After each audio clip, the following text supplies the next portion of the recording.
Hello guys, welcome back to my channel. So আজকে আমরা যাচ্ছি একটা জায়গাতে। আমি যাচ্ছি আর আমার সাথে যাচ্ছে ছানা। তো আমরা কোথায় যাচ্ছি তোমরা দেখতে থাকো। সব কথা যদি বলে দিই ভিডিওটাকে পুরো দেখবে দেখবে দেখবে আমি জানি তোমরা সবাই আমাকে ভালোবাসো, সাপোর্ট করো। তো কোথায় যাচ্ছি কী করছি সব তোমাদেরকে দেখাতে থাকবো। আর আর দেখতে থাকো। বাই দ্য ওয়ে, আজকে আমাকে কীরকম লাগছে? ফুল রাউডি স্টাইল। সো ঠাকুর প্রণাম করেই মাকে টাটা দিয়ে আমরা বাড়ির থেকে বেরিয়ে গেছি। বোন অলরেডি রাস্তায় চলে গেছে, আবার মা ডাক দিয়েছিল কিছু বলার জন্য। সো এখন আমরা চলে যাচ্ছি। আর ছোটো থাকতে যে ফাজলামি করতাম ওটা করছিলাম ছায়া দেখে, সবাই কম বেশ করো। সো গাড়িও পেয়ে গেছি, অনেক প্রচণ্ড গরম। আর আমরা কোথায় যাচ্ছি দেখতে থাকো। আশা করি রাস্তাটা দেখে তোমরা চিনে গেছো কোথায় যাচ্ছি।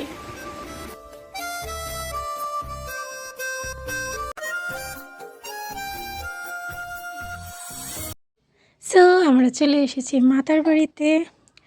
কারণ হচ্ছে গিয়ে আমরা একটা জায়গাতে যাব। কোথায় যাব ওটা আমার নেক্সট ব্লগে দেখতে পারবে। আশা করি তোমরা সবাই এরকম করো। আমিও কোনোখানে যাওয়ার আগে অবশ্যই মার এখানে যাই, গিয়ে মাকে প্রণাম করে তারপরে মার থেকে একটু ব্লেসিং নিয়ে তারপরে আমি ঘুরতে যাই।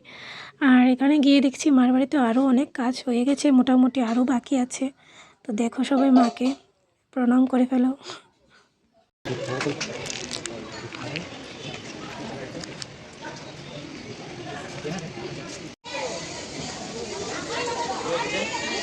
সো মা বাবাকে দর্শন করে এখন এখানে টিকা নিতে এসেছি। আর এখানে দেখতে পাচ্ছি যে আরও অনেক কাজ চলছে। দাঁড়া, ফটোশ্যুট চলছে, ফটোশ্যুট রেডি। ফটোটি আমি দিয়ে দিতেছি, ওয়েট। তুই কোনো মধ্যে একটা রাখো কি আসবে এক শাড়ি বস। তুই আমার ফটো তুলে জানতে খেলতে তো তোমার এমনি মেয়ের রুমে জানতে খেলতে লজ্জা লাগেনি? লজ্জা আছে? লজ্জা আমার বলে আমার কি লজ্জা? হ্যাঁ, পুরো লজ্জা কোনো ফটো সুন্দর নাইলে অপমান করানো। এই দিকে তো সত্যি মারবে। হ্যাঁ, মারবে দিকে তো কিডানতে হালাই দিলে তুই না বলো না, বলো খারাপ করছিস তুই আমার সাথে পারা। কারণ তুই আমার ডিস্টার্ব করস, অপমান করস, ফটো তুলে না দিলে তুই আমার ইনসাল্ট করস।